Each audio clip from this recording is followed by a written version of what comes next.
Angliya Premyer Ligasining 31-turi doirasida peshqadam Liverpool Londonda Fulham mehmoni bo'ldi. Uchrashuv 3-2 hisobida mezbonlar foydasiga hal bo'ldi. Birinchi taymning 14-daqiqasida Alexis McAllisterning goli evaziga hisobni ochgan Arne Slot shogirdlari keyin tashabbusni raqibga berib qo'yishdi va buning oqibatida birinchi taymning o'zida 3 bor darvozalardan to'p olib chiqishga majbur bo'lishdi. Ryan Sessegnon, Alex Iwobi va Rodrigo Munizning gollariga Mersisaydaliklar ikkinchi taymda yana bir bor javob qaytara olishdi. Luis Diasning goli uchrashuvda so'nggisi bo'ldi va Liverpoolning APLdagi 26 o'yinlik mag'lubiyatsiz seriyasi yakuniga yetdi. Bu mag'lubiyatga qaramay, klub ta'qibchisi Arsenal bilan farqi 11 ochkoni tashkil etmoqda. Uchrashuvdan keyin jamoa bosh murabbiyi o'yin haqida o'z fikrlarini bildirib o'tdi. Jamoangizning bu mavsumda erishgan yutuqlarini inobatga olib aytadigan bo'lsak, jamoangizning birinchi taymdagi o'yinini qanday baholagan bo'lardingiz? O'ylashimcha, dastlabki 15 daqiqada biz chindan ham sust harakat qildik. Aytishim mumkinki, bugun biz hech qanday yangilikka guvoh bo'lganimiz yo'q. Ikkinchi golga qadar biz avvalgi o'yinlarda qilgan xatolarimizni takrorladik. Shuningdek, himoya chizig'i vakillarining yaxshi harakatlariga ham guvoh bo'ldim. Biz pozitsiyalarni to'g'ri egalladik. Birinchi taym umumiy olganda juda qo'rqinchli bo'ldi demagan bo'lardim. Ha, biz xatolarga yo'l qo'ydik, lekin bu umuman yomon o'ynadik degani emas. Lekin sizni bu xatolar xafa qilgan bo'lsa kerak. Albatta ha, lekin nafaqat meni, balki futbolchilarimizning o'zi ham bundan jahli chiqqan. Muxlislarni ham albatta. Bizning yuqori pog'onlarda borayotganimizning sababi ham biz kamdan-kam xatoga yo'l qo'yganimizda.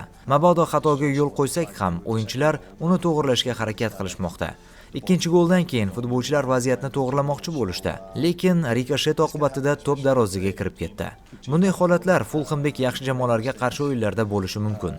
Bunday klublarni seni xatoing uchun jazolashga yetarlicha sifati bo'ladi. O'ylashimcha, biz ikkinchi taymda yetarlicha vaziyat yarata oldik. Biz hammasini to'g'rilashimiz ham mumkin edi, ayniqsa oxirgi daqiqalarda. Chunki ikkinchi taymning dastlabki 20 daqiqasida biz gol ura olishimizga ishonchim past edi. Lekin taymning oxirida menimcha barcha ko'rdi. 3-golni ham urishimiz mumkin edi. Bu ko'proq oxirgi 20-25 daqiqalikka tegishli. Afsuski, gol ura olmadik. Angliya Premyer Ligasining 31-turi doirasida muxlislar Manchester derbisiga ham guvoh bo'lishdi. Turning markaziy bahsi kutilganichalik yorqin o'tmadi. Old Traffordga yig'ilgan 70 mingdan ortiq muxlis 90 daqiqa davomida birorta ham golga guvoh bo'lishmadi. Avvalgi turda qaydnomaga kiritilmagan hamyurtimiz Abduqodir Husanov bu safar ham asosiy tarkibga kiritilmadi va zaxira o'rindig'ida qoldi. Markaziy himoyada Ruben Dias va Joshko Gvardiol tandemi harakat qilgan bo'lsa, qanotlarda Mateus Nunes va Nico O'Reilly o'ynashdi. Uchrashuvdan so'ng ikki jamoa murabbiylari o'yin haqida o'z fikrlari bilan o'rtoqlashishdi. Ruben, sizningcha bu Nottingham Forestga qarshi o'yinni eslatdimi?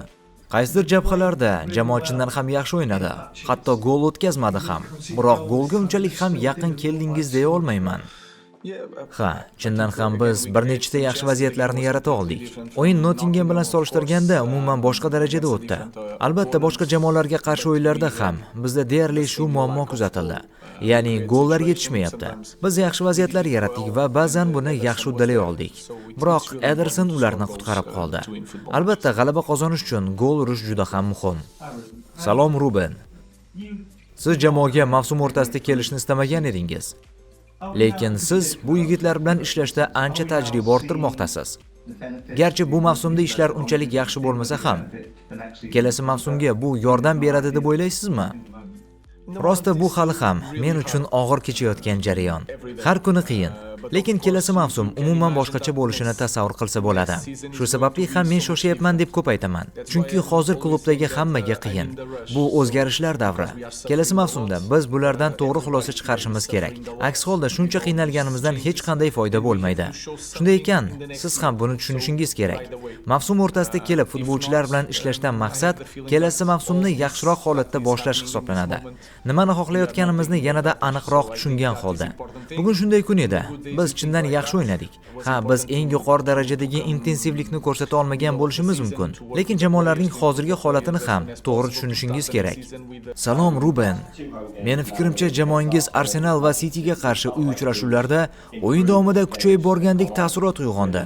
Bu jamoani hozirgi egallab turgan pog'onasidan yuqoriroqda bo'lish kerakligini va jamoadagi muammolar tugasa, yuqoridagi klublar bilan raqobat qila olishingiz mumkinligini anglatadimi? Chunki futbolchilaringiz o'ziga bo'lgan ishonchi ham o'yin davomida ortib borayotgandek tuyulmoqda.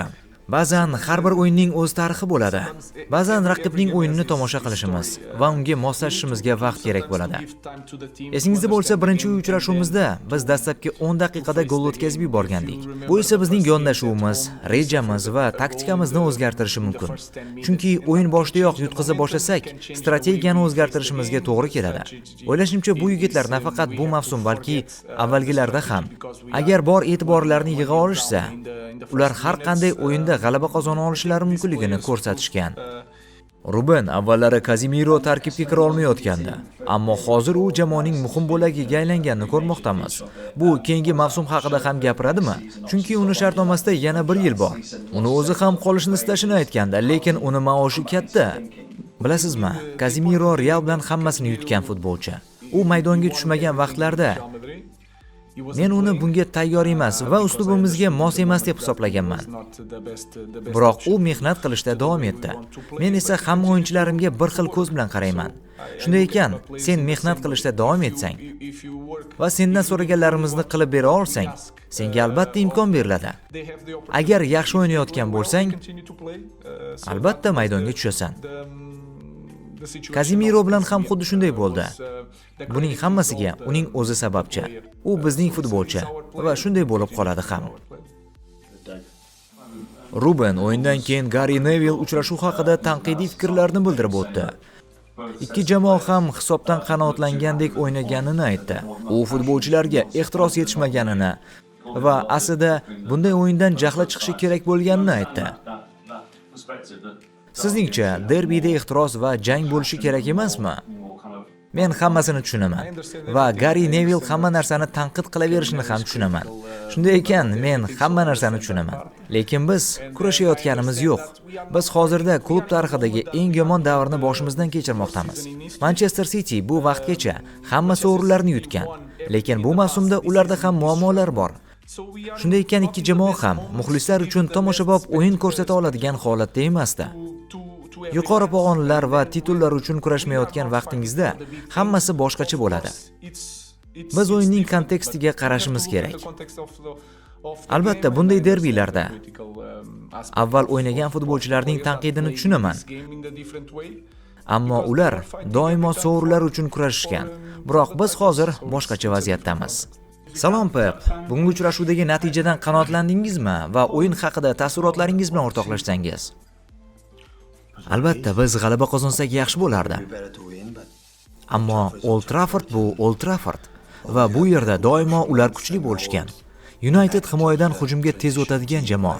Misol Garnacho bilan bo'lgan vaziyat. Va Ruben uni to'xtatishga majbur bo'ldi. Lekin o'ylashimcha bizda build-up yaxshi ishladi va himoyada ham yaxshi harakat qildik. Albatta, ularning barcha vaziyatlari Hoylundga va o'yin uslubini tez o'zgartirishga bog'langandi. Bu ularni juda xavfli qildi. Ayniqsa to'pni oldirganimizdan so'ng ular tezda hujumga qochib ketishlari mumkin. Bu chindan xavfli edi. Biroq bizda ham yaxshi vaziyatlar bo'ldi.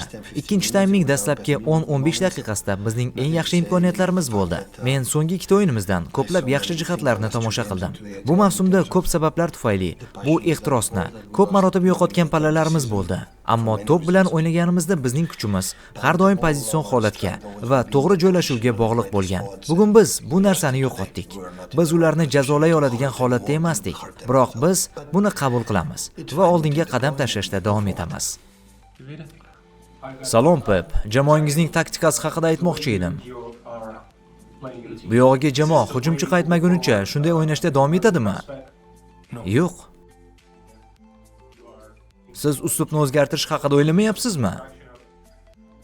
Yo'q, bu qanday o'ynash uslubimizga bog'liq. Biz oxirgi o'yinimizda ikkita winger bilan o'ynagandik. Bournemouthga qarshi esa ko'plab yarim himoyachilar bilan o'ynadik. Bugun esa ikkita hujumchi bilan harakat qildik. Biroz yarim himoyani kuchaytirgan holda. Shunday ekan hammasi meni tongda qanday kayfiyatda uyg'onishimga bog'liq. Foden va uning onasiga qaratilgan haqoratli qo'shiqlar haqida gapirsangiz, bu madaniyatsizlik. Bu United emas. Odamlarning o'zi bilan bog'liq narsa.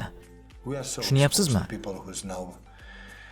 Biz dunyo futbolining shunchalik ko'z o'ngida turamizki, murabbiylar, klub egalari, ayniqsa futbolchilar. Rostini aytsam, odamlarning qanday fikrlayotganini tushunmayman. Filning onasini haqorat qilish bu odobsizlik, madaniyatsizlik va ular o'zlaridan uyalishlari kerak. Mavsum yakunida Chempionlar Ligasi yo'llanmasisiz qolib ketish xavfi ortib bormoqda. Bu haqda nima deya olasiz? Hech qanday xavotir yo'q. Hozir yo'q. Oldinda 8 ta o'yinimiz bor. Crystal Palace'ga qarshi o'yinga chiqamiz va g'alabaga intilamiz. Men albatta 10 ochko ko'proq bo'lishini xohlardim. 5, 6 yoki 7 ta o'yindan oldin Chempionlar Ligasi yo'llanmasini ta'minlab olgan bo'lardik, ammo hozirgi holat shunday. Bu Old Trafford, derbilar har doim og'ir kechadi. Biz kurashdik, o'rnimizdan turdik va futbolchilar qo'llaridan kelgan barcha narsani qilishdi. O'Rayli haqida ham gapirsangiz, u juda yaxshi o'ynadi. O'z pozitsiyasida o'ynamayotganini inobatga olsak, undan juda ham mamnunman. Nunes haqida ham fikrim shunday. U yaxshi o'ng qanot himoyachisi bo'lishi mumkin, chunki u jismonan kuchli. Menimcha u markazda o'ynay olmaydi, chunki u yetarlicha fahmli emas va sovuqqon emas. Unda ajoyib mahorat bor va u juda ko'p narsani o'rganmoqda. Himoyachilarimiz ko'pincha uzoq ustunga uzatmalarda xatolarga yo'l qo'yishadi. O'z futbolchisini yopmay qo'yishadi.